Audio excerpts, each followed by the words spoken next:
Hello dynamic people and welcome to the dynamic world. और आज हम जिस टॉपिक के बारे में बात करने जा रहे हैं वो है स्टॉक मार्केट। अब स्टॉक मार्केट का नाम ही सुन के बहुत लोग को लगता है पैसा ही पैसा होगा। लेकिन ऐसा बिल्कुल नहीं है। तो first of all, what is stock market? Stock market क्या है? स्टॉक मार्केट बेसिकली एक मार्केट है जहाँ पे हम किसी भी रजिस्टर्ड कंपनी के स्टॉक्स को खरीदते हैं या खरीदे हुए स्टॉक्स को बेचते हैं। लेकिन इसका मतलब ये बिल्कुल नहीं है कि आपने रिलायंस का एक शेयर खरीद लिया और जाके आप अंबानी को बोल रहे हो कि मैं भी आपकी कंपनी में हिस्सेदार हूं। नहीं तो अंबानी भी बोलेगा।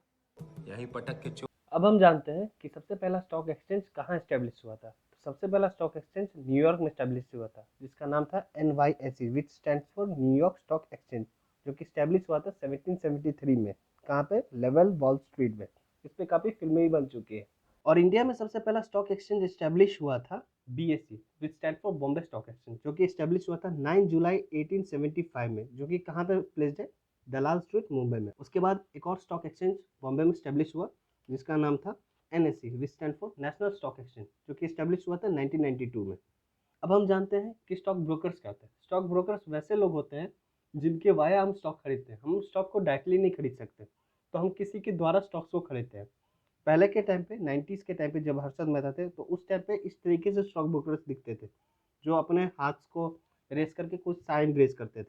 लेकिन आज के टाइम पे ये स्टॉक ब्रोकर्स ऑनलाइन प्लेटफॉर्म पे आ चुके हैं, जैसे लाइक ग्रो, जीरोधा, अपस्टॉक्स। तो आप इनमें से किसी भी प्लेटफॉर्म पे जाके स्टॉक्स को खरीद सकते हैं मिनिमल ब्रोकरेज चार्ज पे। इन सब का लिंक डिस्क्रिप्शन में आपको मिल जाएगा। तो बहुत लोग के मन में होगा कि सेंसेक्स क्या है और निफ्टी क्या है। तो चलिए पहले सेंसेक्स के बारे में बात करते हैं। सेंसेक्स पैरामीटर है top 30 companies of BSE, Bombay stock exchange की टॉप 30 कंपनीज को कंबाइन किया जाता है और ये देखा जाता है कि उन कंपनियों ने कैसा परफॉर्म किया। और उन्होंने अच्छा परफॉर्म किया है तो सेंसेक्स बढ़ जाएगा, नहीं तो सेंसेक्स घट जाएगा। अब same goes for Nifty. Nifty को निफ्टी 50 भी कहा जाता है।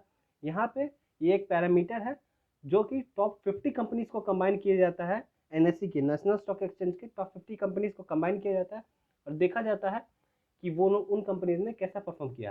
अगर वो कंपनी अच्छा परफॉर्म करती है तो निफ्टी बढ़ जाएगा, नहीं तो निफ्टी घट जाएगा। सिंपल है। तो BSE में, बॉम्बे स्टॉक एक्सचेंज में टोटल 5,500 से ज़्यादा कंपनी रजिस्टर्ड है और NSE में टोटल 1,600 कंपनी से ज़्यादा रजिस्टर्ड है। तो अब हम जानते हैं कि बुल्स क्या होता है और बियर्स क्या होते हैं। बुल्स वैसे लोग होते हैं जो मार्केट को हमेशा अप रखने की कोशिश करते हैं। उसके कारण क्या होता है? स्टॉक्स का वैल्यू बढ़ता है। स्टॉक्स का वैल्यू बढ़ता है तो इनडायरेक्टली हमारी कंट्री की इकॉनमी बढ़ती है, जिससे हर किसी को फायदा होता है। लेकिन बियर्स वैसे लोग होते हैं जो स्टॉक का वैल्यू गिराने का कोशिश करते हैं। स्टॉक मतलब शेयर्स का वैल्यू गिराने का कोशिश करते हैं, जिससे पूरे कंट्री के इकोनॉमी को तो लॉस होता है लेकिन उन्हें प्रॉफिट होता है। ये कुछ एग्जांपल्स हैं बुल्स और बियर्स के। जैसे पहला एग्जांपल है राकेश झुंझुनवाला, सेकंड है राधा कृष्ण दमानी, थर्ड है विजय केरिया। ये तीनों अपने टाइम पे मीन्स 90s में जब हर्षद मेहता का टाइम था तो उस टाइम पे ये सारे बियर्स थे।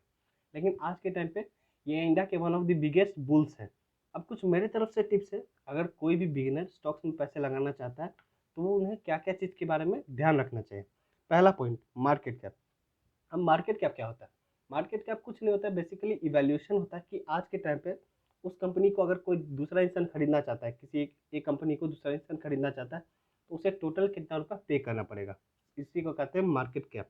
तीन तरीके के कंपनी होते हैं, big cap, low cap and mid cap. तो हमेशा हमें, अगर आप बिगिनर हैं तो ज़्यादा रिस्क ना लेते हुए हमें दो तरीके की कंपनीज में इन्वेस्ट करना चाहिए। पहले big cap companies, second mid cap companies. हमें स्मॉल कैप कंपनीज में इसलिए इन्वेस्ट नहीं करना चाहिए क्योंकि उनमें हाई रेट ऑफ रिटर्न्स होते हैं लेकिन हाई रेट ऑफ रिस्क भी होता है, तो इसे हमें ध्यान रखना चाहिए। सेकेंड पॉइंट है return on equity. Return on equity को ROE भी कहते हैं। इसका मतलब क्या है कि आपने कितना पैसा लगाया, लोगों ने कितना पैसा लगाया और उन्हें एट द एंड कितना पैसा मिल रहा है।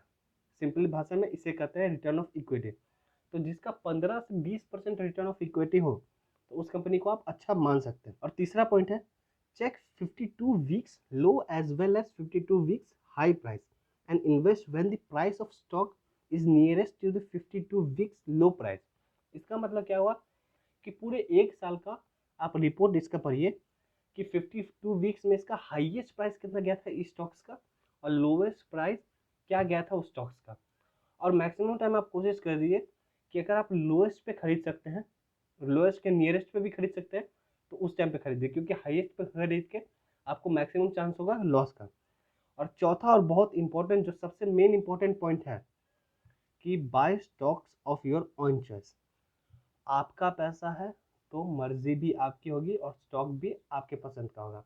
पहले 3 पॉइंट को फुलफिल कीजिए और लास्ट में आपका मन हो तो ही वो स्टॉक खरीदिए, नहीं तो नहीं खरीदिए। और एज अ बिगिनर अगर आपने ये सारे पॉइंट्स को फॉलो नहीं किया तो आप भी इन भाई साहब की तरह बोलते फिरेंगे। अरे माँ चुदी पर ही है, तुम बता रहे हो। अब हम देखते हैं कुछ वंडरफुल एग्जांपल्स जो मेरे स्टॉक मार्केट के इंस्पिरेशन रहे हैं।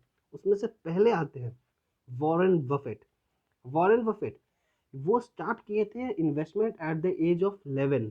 वो जब 11 साल के थे तो उन्होंने अपना पहला इन्वेस्टमेंट किया था। उनका टोटल वर्थ आज के टाइम पे $84 मिलियन है और वर्ल्ड के चौथे रिचेस्ट इंसान है वो। सोचिए जब वॉरेन बफेट के फादर को ये बात पता चली होगी कि उनके बच्चे ने मात्र 11 साल में स्टॉक मार्केट में इन्वेस्टमेंट स्टार्ट कर दिए, तो उनका क्या रिएक्शन होगा। I'm sorry. I'm sorry. क्या मतलब, क्या समझ रखा तूने? I'm sorry, Papa. Papa, I'm sorry. लेकिन आज जब वॉरेन बफेट वर्ल्ड के 4th रिचेस्ट पर्सन बन चुके हैं, तब सोचिए उनके फादर का क्या रिएक्शन। शाबाश बेटा, बहुत बढ़िया। अब सेकंड आते हैं राकेश झुंझुनवाला। इन्हें इंडिया का वॉरेन बफेट कहा जाता है क्योंकि इन्होंने स्टार्ट किया था जब, तो मात्र 5,000 रुपये से स्टार्ट किया था अपने टाइम में, और आज इनका नेटवर्थ 5,000 करोड़ से भी ज़्यादा का है। तो क्या स्टॉक मार्केट ही है जहाँ पे हम अपने पैसे को इन्वेस्ट कर सकते हैं? नहीं, बहुत सारे अदर प्लेटफॉर्म भी हैं जहाँ पे हम अपने पैसे को इन्वेस्ट कर सकते हैं, just like mutual fund, gold, and आज के टाइम पे जो बहुत ज़्यादा अच्छा लगता है या फिर बूम करता है, जो ज़्यादा हाई रेट ऑफ रिटर्न देता है, वो क्रिप्टो भी है जिसमें पैसे लगा सकते हैं। सो एट द एंड मैं ये कहना चाहूँगा कि आप थोड़ा थोड़ा इन्वेस्टमेंट स्टार्ट कीजिए, चाहे आप अभी 11 साल के हो, चाहे 18 साल के हो, चाहे 20 साल के हो, 30 साल के हो, एज डजेंट मैटर। आप सिंपली थोड़ा थोड़ा इन्वेस्टमेंट चालू कीजिए ताकि एट द एंड आपको एक बिग रेट ऑफ रिटर्न मिल सके। तो अगर आपको आज का ज्ञान पसंद आया तो please like, subscribe and share ज़रूर करें। तब तक के लिए पीस आउट।